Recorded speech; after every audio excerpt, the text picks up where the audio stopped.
How was Israel saved from the fiery serpents? This is the question that we seek to answer today as we continue our verse-by-verse study of the book of Numbers on Walking Through the Bible.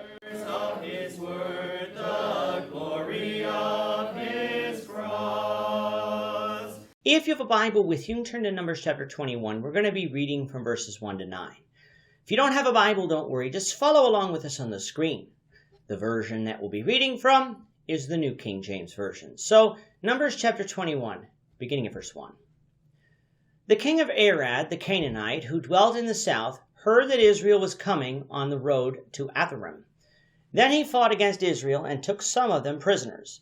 So Israel made a vow to the Lord and said, "If you will indeed deliver this people into my hand, then I will utterly destroy their cities."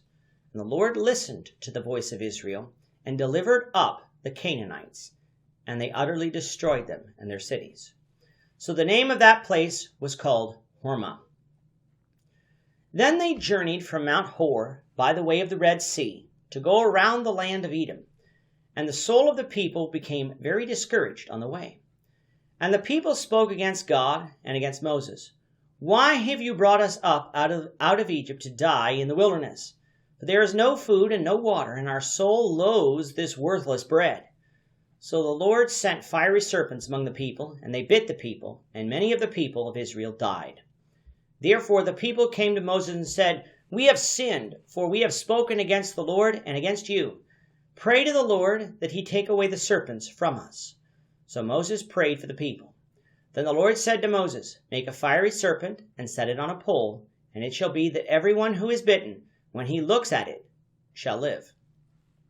So Moses made a bronze serpent and put it on a pole. And so it was, if a serpent had bitten anyone, when he looked at the bronze serpent, he lived. In our last lesson, we found Israel at Mount Hor, traveling south in order to bypass the land of Edom on their way to Canaan. It was at Mount Hor that Aaron the high priest died, punishment for him and Moses not following God's commands at Kadesh concerning the water from the rock. Eleazar, Aaron's oldest remaining son, became high priest in his place. After a 30-day period of mourning for Aaron, Israel was again ready to travel. However, either while at Mount Hor or along their journey from Mount Hor, because this story may not be being presented to us chronologically here, the king of Arad, the Canaanite, heard where Israel was traveling and sought to attack them. Now here we learn that Arad would be located in the south, but other versions call this the Negev, which is the southern portion of what would be Israel today on the west side of the Jordan River. The very fact that the king of Arad attacked Israel here, I'm sure, is what leads people to believe that Israel was in fact in the Negev, coming up from what we know as the Sinai Peninsula, instead of where we have them, which is on the east side of the Jordan River. Now we have to ask ourselves, if Israel is on the east side of the Jordan River, why would the king of Arad, who is known to be in the Negev, attack Israel? Well, let's think about that for a moment. You have a large nation, over 600,000 men strong, besides women and children, living in the wilderness. You have heard of the wonders that God was doing for Israel. They had unsuccessfully tried to attack Canaan about 40 years before, and now they were on the march. What would you think they were preparing to do? Attack. Remember, the king of Arad didn't know which direction Israel was trying to travel in. For all he knew, they would turn west and attack him, so he preemptively attacked. I don't think he was trying to defeat Israel, but instead strike fear into their hearts, thus warning them not to come his way. He took captives from Israel to make his point. When this happened, Israel made a vow to the Lord that if the Lord would deliver this people into their hand, they would utterly destroy their cities. And the Lord allowed this, and Israel did as they vowed. The place was called Hormah, which means utter destruction. It is quite likely that this is the place that is referred to in Numbers 14:45 as to where the Canaanites drove Israel back to in their failed invasion attempt, with the place being referred to by its future name, as is true in other places in the Bible. Coming now to verses 5 and onwards, we still have Israel traveling south, and we find a familiar refrain, complaining. Their journey to Canaan was heading backwards. There was no food or water, and all they had was manna. In this case, though, God did not seek to utterly destroy Israel and make a great nation of Moses. But he did send fiery or deadly snakes among them. Many people were bitten and died. Of course, this punishment brought repentance and a plea for Moses to pray that the Lord remove the snakes.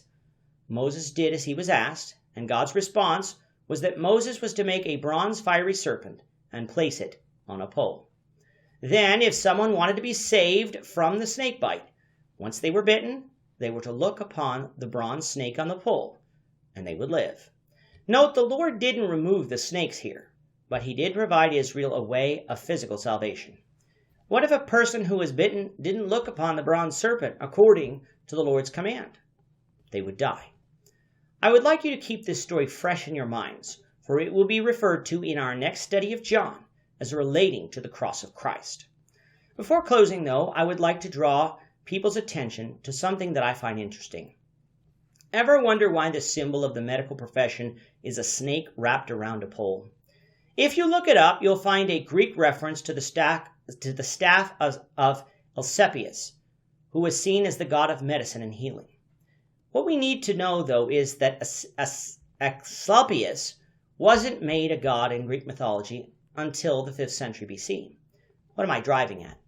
The story in Numbers 21 predated Asclepius, and so the Greeks, in their mythology, must have borrowed from a culture that knew this story. That's why I believe the medical profession's symbol doesn't date back to the Greeks, but to the Bible and to God himself. Just an interesting tidbit that I thought I'd share. With that, our time is up for today. The Lord willing, we hope you'll join us for tomorrow's discussion of Numbers 21, verses 10 to 20, as we continue our walk through the Bible, one verse at a time. Thank you for watching today's episode.